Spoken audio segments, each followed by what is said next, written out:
So let's look at this chart because it's pretty handy. If you get it right and you name the right type of beneficiary, which we'll talk about in a minute, obviously the kids individually are the right type. There are special trusts, there are charities, there are other ways to get tax deferral. But if you do it right, if you die before your required beginning date, they get to spread it over their life expectancy. And if you die after your required beginning date, which is 70.5, they also get the life expectancy rule. If you blow it and you're not yet 70.5, your kids will have to withdraw the entire account balance within 5 years of your death and pay all of the tax on that money, okay? And it's very, very easy to blow it. A lot of people blow it by naming their spouse as the primary beneficiary, and they don't name anybody as the contingent beneficiary. What most IRA custodians will do is say, okay, fine, you named your spouse as the primary beneficiary, your spouse is dead, let's look at the contingent, oh, nobody's named there. Well, we'll just assume you named your estate. Well, what did that do? One, an estate is not a designated beneficiary. So we may have this 5-year rule where we have to take everything out of the account within 5 years. Two, has everybody here in California, or I mean, you guys have heard about the estate planning stuff, you've heard about the joys of probate, how exciting it is and how inexpensive and simple it is. Well, you now have an IRA that's stuck in probate. You have to pay probate fees, you have to go through the hassle, and some custodians will say, once an IRA is in an estate, we won't let it come out of an estate. So they say you have to keep the estate open year after year after year, and the executor makes distributions to the beneficiaries. Now, if we're stuck with this 5-year rule, we know the estate's only going to be open 5 years because we have to take everything out of the account within 5 years. What's the ghost life expectancy rule? This is if the parent dies after reaching age 70.5. The bonus is you get to get some deferral. It's whatever the rest of their life expectancy would have been had they lived. Okay? That's why we call it the ghost life expectancy. So somebody dies at 80, if they were assumed to have 9 more years of life, then you would get 9, or the kids would get 9 years of tax deferral. The bottom line is these are both bad. We don't want these. We don't want to blow the designated beneficiary. It's very, very important to review your beneficiary designations and make sure they're done correctly. So here are some things to consider. It may not be appropriate to name your living trust as a beneficiary. All of you should go home and review your living trust. If it's named as the IRA beneficiary, make sure you have language in there that talks about it being a conduit trust. It has to have specific language about IRAs and 401ks, and it must say it's a conduit trust. If it doesn't, then you are stuck with either this 5-year rule or the ghost life expectancy, depending on when you die. If it does say conduit trust, you can get the maximum income tax deferral that's allowed, but that money, every minimum distribution is going to be distributed directly to your child. It cannot stay in trust. And so they may be able to spend it on foolish things, lose it to ex-spouses, lose it to creditors and predators, etc. So maximizing income tax deferral, definitely name your spouse first. Okay, who here trusts their spouse? I'm just kidding. I get that question. Well, do I really have to name my spouse? Because I don't know, she might get remarried and give it to the pool boy, or what do I do with that? Well, there are ways you can lock it up in trust and keep it from your spouse, or keep your spouse from controlling it, but you sacrifice that spousal rollover. You sacrifice a lot of income tax deferral by doing that. So trying to control your spouse from beyond the grave comes with a substantial income tax cost. What about the annuity contracts, commercial annuity contracts? Are they treated the same way, or do they have IRD? Yeah, they have IRD. I guess it depends on the structure. There are so many different iterations. Yeah. So if you have a commercial annuity, take a look at that commercial annuity and see if there's some kind of an extension that they could take the benefits over a number of years. Most don't.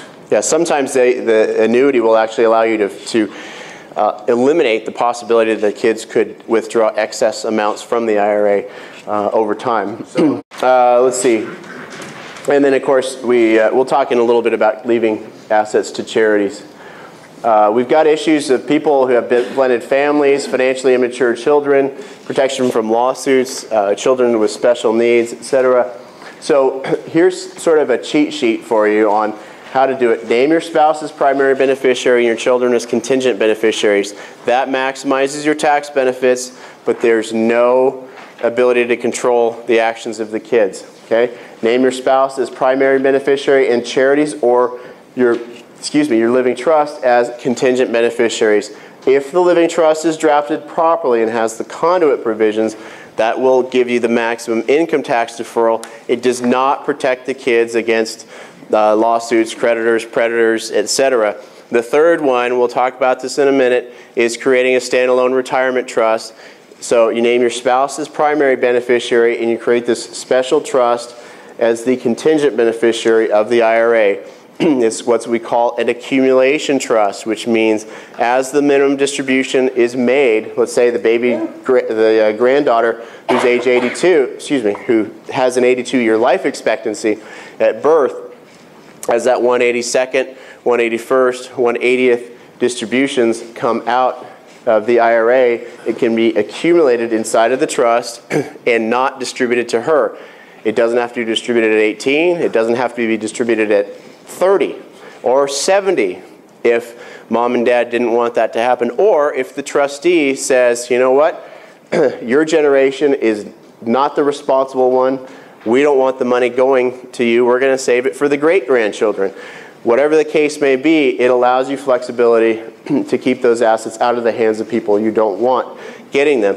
And I don't mean to focus too much on the bad child or the bad grandchild, but what about their rotten spouse? Okay? Or what about their rotten ex-spouse? Or what about the jerk who hit him on the freeway or who staged a car accident? Whatever types of creditors or predators are out there, if you have money in your own name, they can get it. If it's sitting in an accumulation trust, they can't get it. Okay? So you can lose what you own, but you can't lose what you don't own. And so that's why we frequently will use these types of trusts. So there's no income tax, there's no special income tax benefit of using these standalone retirement trusts, but there is protection. Protection for the kids against themselves and protection for the kids against those that would do harm to them.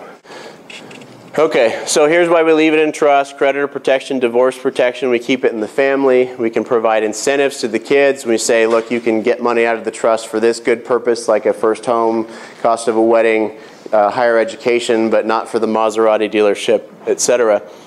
So we want to just design our trust to benefit future generations. If they're immature financially, you give them limited access. If they're mature financially, give them plenty of access, but not actual ownership. I certainly don't want to inherit any assets directly. If I ever inherit anything, I want to inherit assets in trust, because that way I don't have to worry about losing it to some sort of crazy lawsuit. Here's a little slide. Someday, son, all this will belong to your wife. I'm trying to find the non-sexist version. It's out there somewhere. I just can't. I've actually seen it once, and it's funnier than this, but I can't find it. And you know, this could be your future son-in-law or daughter-in-law. So that's why we leave assets in trust, to protect against the odd things that happen out there. This begs the question, of course. Now, I know some of you have heard this before. I recognize a lot of faces, but you know the difference between in-laws and outlaws. The outlaws are wanted. Okay? So it's just this, if nothing else, it's in-law protection, okay? So let's talk about some other ways to get not to get tax deferral. We know we can get tax deferral by naming the kids directly. It's very simple, although it's messed up all the time. So please, please, please review your beneficiary designation forms.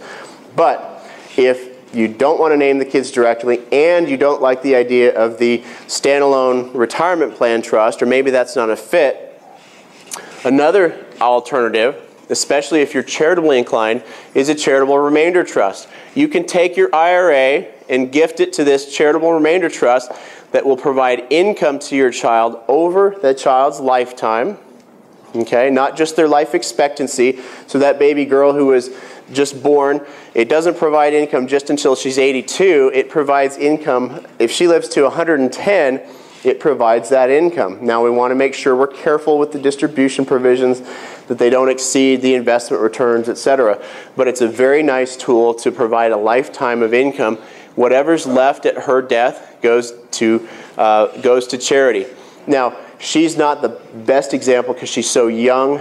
This trust wouldn't work for her. But if you have a child or grandchild who's in their, say, 40s, this is a great way to provide a source of income to them for their entire lifetime, to avoid any estate tax, or excuse me, avoid any income tax on the IRA, provide a nice big supplemental fund here to generate income for the child. Because remember, the money that's going to charity someday is still sitting here generating income for the child. It doesn't go to the charity until the child's death. It's a really nice transaction.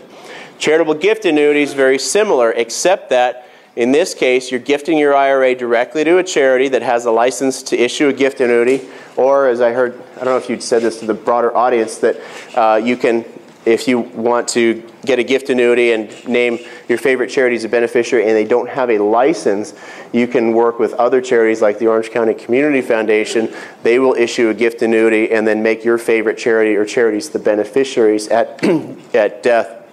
So in this case, the child knows they've got a guaranteed income stream. Doesn't matter the investment returns because the charity is on the hook. Maybe they have reinsurance, but they're guaranteeing that this income stream will go to the child for life. And then at death, whatever's left out of this initial gift goes to the charity. Great way to do philanthropy and provide a nice, stable source of supplemental income to the kids or the grandkids. Just make sure if you want to follow through on this plan that the charity knows that in advance of your death that a gift annuity should be issued to the child. And we're talking child, we're talking anywhere from 50 to 80. So, you know, we're not talking baby child. Yep. An outright gift. This is actually the most tax efficient way to gift an IRA. If you have a large estate, your IRA is incredibly tax inefficient. If you have any philanthropic intent at all, that is the asset to start with. Additionally, at least for this year, and it might be extended to future years, you can give up to $100,000 out of your IRA directly to one or more of your favorite charities. It does count towards your minimum distribution. Okay, so it's a great transaction there. So just consider the charitable piece. So let's talk about Roth IRA planning. We're going to jump through some slides here as well. Okay, the most likely candidates for a Roth conversion are the ones who expect one of the following. They expect their top marginal tax rate to remain level or increase. Okay, that's why I talked about some of those policy issues with taxes at the beginning, because a lot of us are expecting tax increases in the future. So you should at least be considering doing a Roth conversion. It doesn't mean you have to convert all of your IRA assets to a Roth, but you might want to consider doing part of it. If you're in the position where you say, I really don't need to spend my IRA assets, I don't know why the custodian keeps writing me this check, it's driving me crazy on the minimum distributions, you're probably in the camp that should consider a Roth conversion, okay? Because there's no minimum distribution if you convert to a Roth. If you're making the conversion at a younger age, you don't have to be 59 and a half or 70 and a half to make the conversion. You can be 25, 35 and make a conversion to a Roth IRA, okay? And if you want to transfer your wealth tax efficiently, if wealth transfer and estate taxes is of concern to you, then a Roth IRA is a potential fit. Probably the most underutilized tool is the Roth IRA. But there's an income cap. No longer, is there an income cap this year on Roth IRAs? There's a permanent withdrawal of the income cap. Now Congress could change its mind, but it's gone. So anybody can convert to a Roth IRA now. There's no longer the $100,000 income cap.